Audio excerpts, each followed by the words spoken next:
much and good afternoon. I'm very grateful for the opportunity to speak to you, and I hope that you're having a really good convention.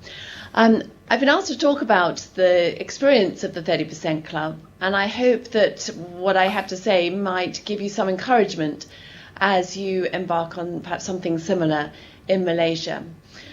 Now, as you know from the kind introduction, I'm Chief Executive of a fund management company, and we are owned by an American institution, BNY Mellon. And quite a long time ago, I decided to set up a women's development network, very common these days in many of these big companies. And we had lots of exciting events, always invited men to come along, and I got great feedback. People said how inspiring they were. The trouble was, didn't seem to actually inspire anybody to do anything, because as I looked around the room, I was still very much, or often the only woman in the room, very few other women at senior levels. So I'm afraid I became rather disillusioned. This went on for several years, and then one day I was invited to speak at a diversity week at Goldman Sachs, and afterwards we had a lunch, and there were quite a lot of different organizations represented there, men and women. And we each shared our own experiences and stories. And what I realized then was that all of us were trying very hard, but we were all stuck at between 10 or 15% at most women at senior levels. So I came away from that lunch thinking, well, frankly, we must be doing something wrong. If we're having so much effort and so little to show for it, we can't be targeting our efforts correctly. And it took a few months, this was November 2009, and it took a few months for me to work out what might be different or what we might be able to do differently. I don't support mandatory quotas. You may want to ask me questions about why later on, but I believe that businesses have to own change. It can be very much supported by government and encouraged by good practice. But I think to really make something happen in a sustainable way, then it needs to really be believed in. But I realized that we did need a numeric goal, and that's where the idea of having 30% as a specific target. We're trying to get there by the end of next year. And we obviously run our businesses with numeric goals and other objectives that we can actually measure progress against. And so that was the first thing I realized was missing. The other aspect was involving those in power more. And to be honest, at that point, and this wasn't very long ago, obviously, about 5 years ago, it was still very much women talking to women. And very few men were involved in this as a business issue, as an issue about making our companies more modern. So in November 2010, we launched with just 7 founding chairman supporters. I asked some people that I knew, and some few enlightened ones said, yes, they were very frustrated about the lack of women that they could find to sit on their boards, and had seen the positive impact that having women had made. So we launched then. Actually, could you put out the first chart, please? There's a chart, which hopefully will show. There you go. And you'll see that since then, and there's a very flat line up until about 2010 when we launched, and since then the proportion has gone from just over 12.5% to 23%. And obviously, although we're not there yet, the shape of the line is quite exciting. And I think when we look around the world, it's very hard to find another example or many other examples of such change, even though there has been such a lot of talk in so many countries over the past few years. So this is in 4 years, nearly doubled. And there are a few other statistics beneath the chart there. But one I'd like to highlight, which isn't on there actually, at one point, is there are no all-male boards left in the FTSE now. So when we started in 2010, there were 21 FTSE boards with no women directors, and now there are none. There are only 10%, 25 all-male boards left in the 250, the next biggest companies down. And now that still sounds quite a lot, but when we launched again, there were over half, 131. And I have to give credit to the business leaders. I mean, this is not a mandatory change, and this is not something that they've been sort of threatened with anything bad that will happen to them if they don't do it. This change has happened through voluntary action. And I do think that actually, with hindsight now, I can see that there's been a shift in the discussion over that 4-year period, so that it's now seen very much as a business issue and not a women's issue. Of course, it's wonderful for us women too to have more opportunities, but business leaders now see it as an imperative if they're going to convince their shareholders, if they're publicly listed, that they are a modern, enlightened company that is also doing the right thing as well as the bright thing. So what we have now is 118 members in the UK. If I can put up the next slide, please. I'm just showing a few examples here. Some of the names may be familiar with you. I was actually at lunch with Douglas's deputy chairman at HSBC, Sir Simon Robertson, yesterday, and he talked about, you know, they obviously, I know from my day job, are very big in Asia, including Malaysia, and so they have been a very loyal supporter, and Douglas actually has talked about their support of the 30% Club and membership of it in his annual shareholder meeting as one of the advantages or one of the plus points of the company.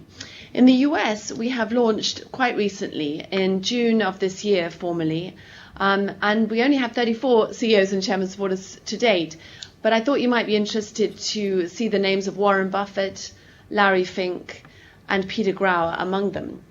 And one of the things that I've realized, of course, is that perhaps more by accident than design, I have to admit, by having created something of a club around this, then these gentlemen, mainly gentlemen, there are very few female chairs in either country, have been exerting something of peer group pressure on each other, and it's become quite a global network of chairmen who are very proud of what they're doing in this space.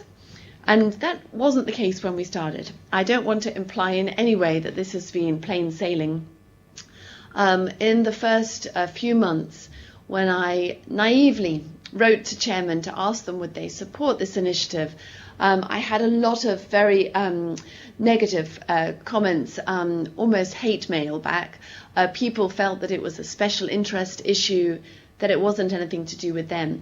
And some of those very same individuals have now completely come round to it, and it's not a publicity exercise. They're actually very evangelical about this. So it has been an exciting journey, and as I look back, there's been a few things, obviously, as I mentioned, not finished yet, but we have changed as well as going more globally. There are chapters about to launch in Canada and Australia. We have a 30% club in Ireland and South Africa. There is interest from countries with quotas like Norway and Italy, and also in in some Middle Eastern countries as well. But actually, could I have the next slide, please? Because I wanted to highlight how we work. So what we've been trying to do is create some cohesion around the fragmented efforts. A lot of the people doing fantastic work in this area, for example, mentoring companies and headhunters who are particularly good at finding female talented candidates for roles. We have been trying to bring those groups together to make the whole greater than the sum of the parts. We've also been trying to fill in gaps where nothing has existed. So, for example, we're now right the way back in the schoolroom. It's all very well if we get to 30% women on boards at the end of next year or soon after, as I think is likely. But if we don't have a great talent coming through at all levels, then it's going to be something of a hollow victory. So we now have initiatives, say, right away into the schoolroom, where we have business leaders go out and speak in schools, both girls' schools and co-educational schools, talking about the importance of gender equality, but also encouraging girls to consider traditionally male-dominated careers. We keep trying to make sure that we understand the problem of why so few women don't get promoted. We've done a lot of studies looking at everything from business psychology and we've used a firm that specializes in psychology, right the way through to much more practical issues around work allocation in law firms and the whole business model. So there's now a team of about 1,000 people involved in the UK, working on different levels of the initiative. We have 16 working groups, which I couldn't fit onto this page. So I decided not to worry with that. And really what's been exciting is seeing a movement created so that there's now a real sense that we will get the result. And we are going to get to the tipping point, we believe, where this doesn't need to happen anymore. The ultimate goal of the 30% Club, as well as renaming itself the 50% Club, is to self-destruct. There is no need, I hope, for this initiative in a few years' time in this country. Now, we also make sure that we involve shareholders. There is a big group, 23 institutional investors and asset owners. So they include BlackRock and PIMCO, some of the very largest in the world. In the UK, the largest fund management group is Legal & General Investment Management. They own 4% of every single FTSE and 250 company because most of their funds are indexed. And they are plugged into this, and we are making sure there is no stone unturned. We are very joined up with public policy. And I wanted to spend a few minutes on this because I think it's extremely important. And I know that in Malaysia there is very great encouragement from the government to move to 30% women on boards and in senior levels.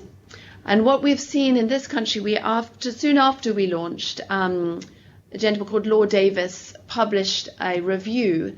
He's a member of the House of Lords. He is a Labour peer. But this review had cross-party political support, and he published a review into why there were so few women on UK company boards, and he suggested a blueprint for change, and he set out 10 steps. And effectively, the 30% Club has been working in close partnership. He's a great friend of mine now. I didn't know him so well before all of this. We work together so that it's a very concerted double act between public policy and encouragement from a public policy standpoint and business-led change. And the final ingredient really has been that it's not a diversity business. So miraculously, 30% Club has no money, but every company has either done work pro bono, voluntarily for no money, or they have hosted events. We have had an amazing number of events. To be honest, I'm looking forward to Christmas break with all those children.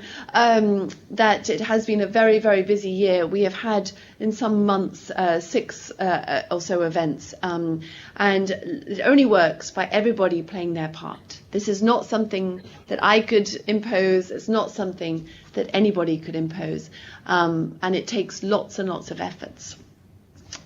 So I just wanted to summarize the critical success factors. Do you mind moving on to the last slide, please? And really emphasizing how changing the dialogue from a women's issue to a business issue has been so incredibly important. Now, I am not in any way dismissing or undermining Women's Network as well. Last night I was speaking at something called Network for Knowledge, which is a huge group of all the city women lawyers in the UK. 150 people were there, and that was only, I think, about half their membership. And sometimes it's very important, not least to build our confidence and to talk about the things that really matter to us, to meet together.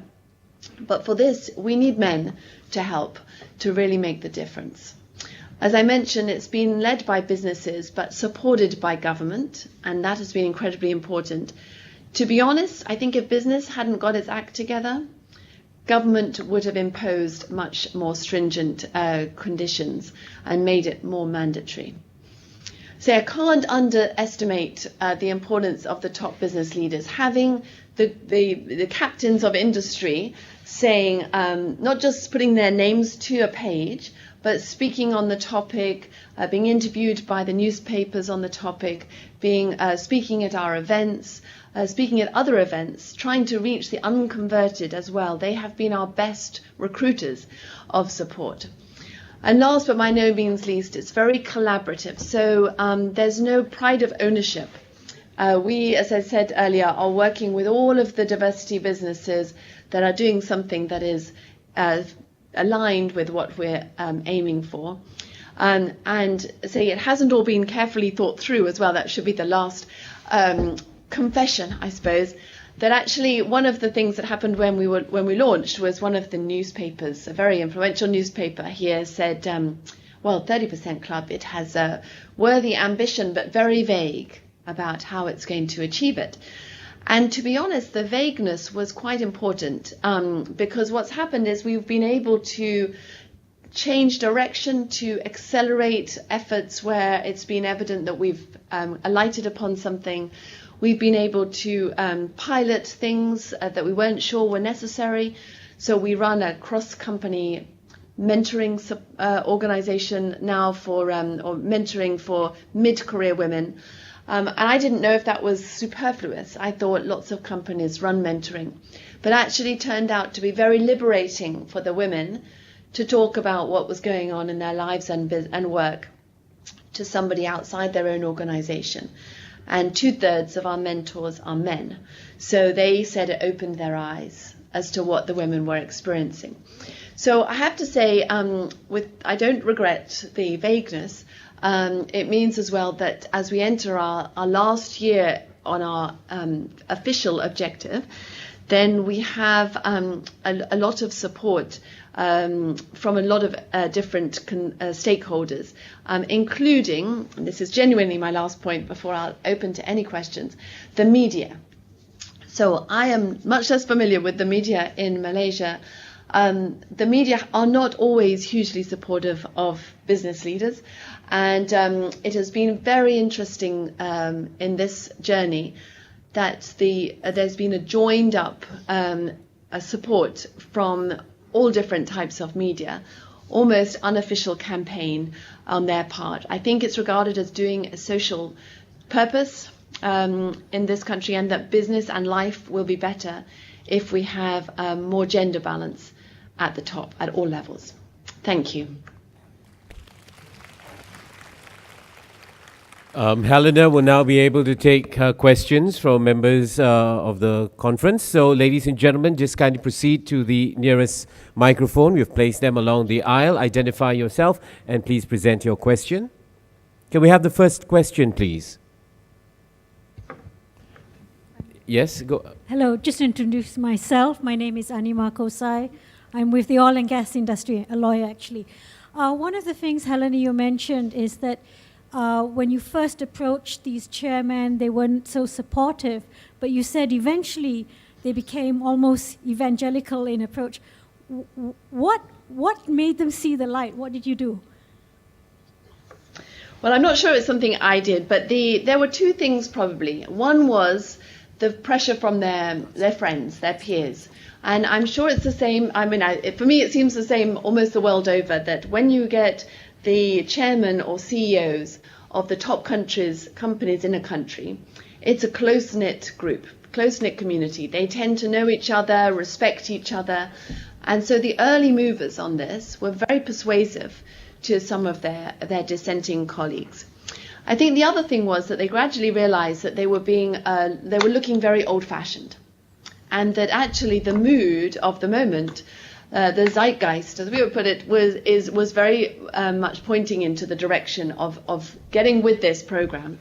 And that was something, as I mentioned at the end, the media encouraged, but I think there was a realization that they would be left behind. I mean, no company wanted to be the last all-male board on the FTSE, and Glencore, the mining company, was, and were desperate. I mean, they were calling every headhunter for female executives who could qualify, and in the end found somebody who's a very talented Canadian previous mining executive, and were delighted. I mean, I got a call from the chairman saying how excited he was. So I think it was those two factors. And I would encourage, because obviously one of the things I'm hoping is that there may be appetite for 30% Club in Malaysia. That one of the things that I'm hoping is that one can overcome the initial hurdles.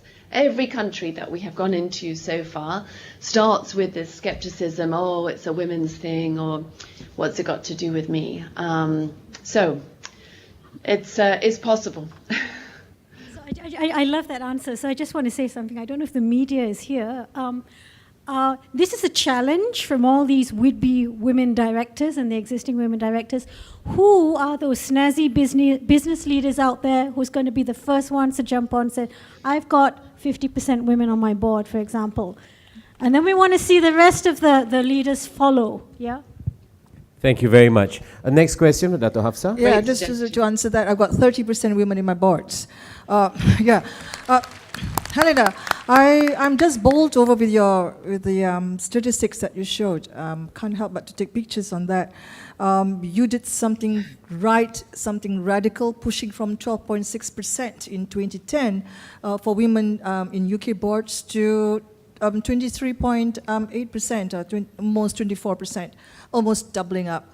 And I can't help but to agree with you. The way that we need to do to actually push the bar higher is to self-destruct that 30%. What did you do? Yeah. That radical, action that was able to double up in less than 4 years from 12.6% to 23.8%. We'd like to learn on that, because it looks like here in Malaysia, while we have got a policy that wants to move up by 2016 to 30%, it's moving, albeit at a very slow pace. Can we learn something from you? Thank you. Sure. So I have to emphasize that, and I gave the brief story of when I had set up a women's network, that I had seen the slow bit too. And so I can compare and contrast the before and after, and what was that shift.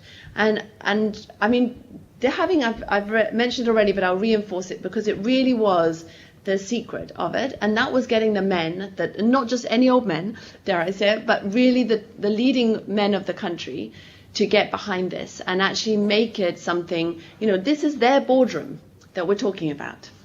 This is their boardroom. So when they say to the headhunters who couldn't find, they say, the right women, or to the shareholders who are asking them about board effectiveness, my board is more effective now because I have women on it, and other types of diversity too. It's not women as perhaps the starting place, not the end. Then it's very, very powerful. And I have interviewed some of the chairmen. I don't think he would mind me sharing the story now, but well, perhaps he would. So I'll keep it anonymous. But one of the big banks here, who was chairing one of the failed banks after the financial crisis, he took on that role following the financial crisis, and he had a clean slate for the board. So he had previously, there was 17 members of the board, 17, so far too big a board, one woman, and he started afresh. So he told me about the process he went through, and he was an early believer in this.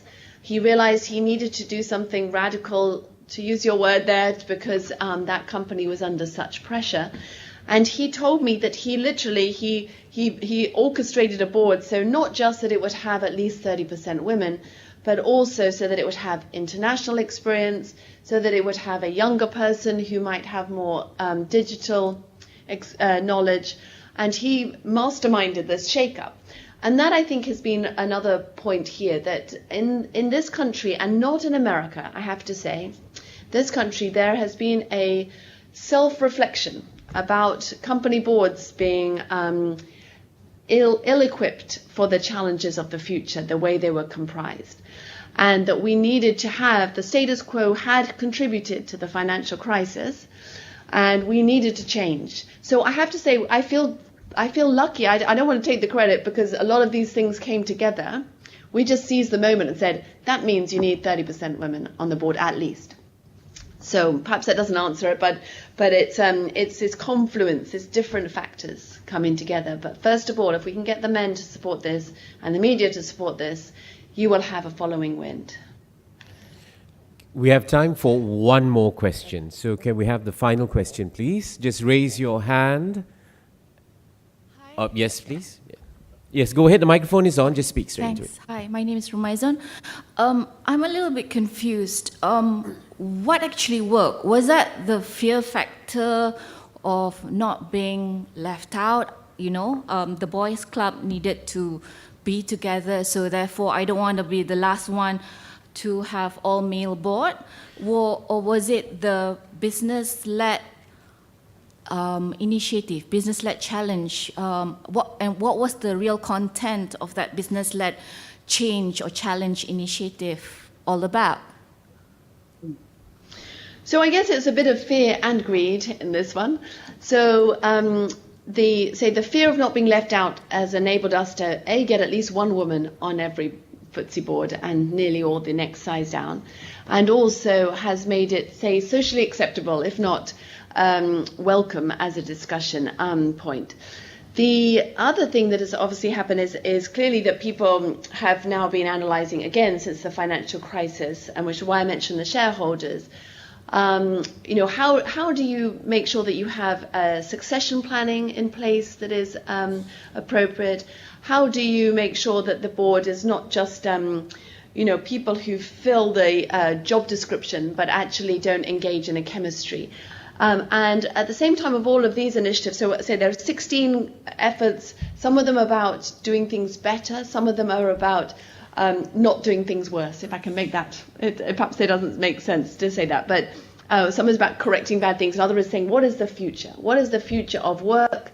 How do we finally overcome the problem that a lot of women, particularly if they have children, don't stay in the workforce, or if they do, they don't get promoted? And there's been this sort of coalescing of interest in an intense, urgent way. So I can't say that it's been one factor. If I have to pick out one, it's been the men leading with the media supporting and with public policies behind the scenes as well. So that's 3 really.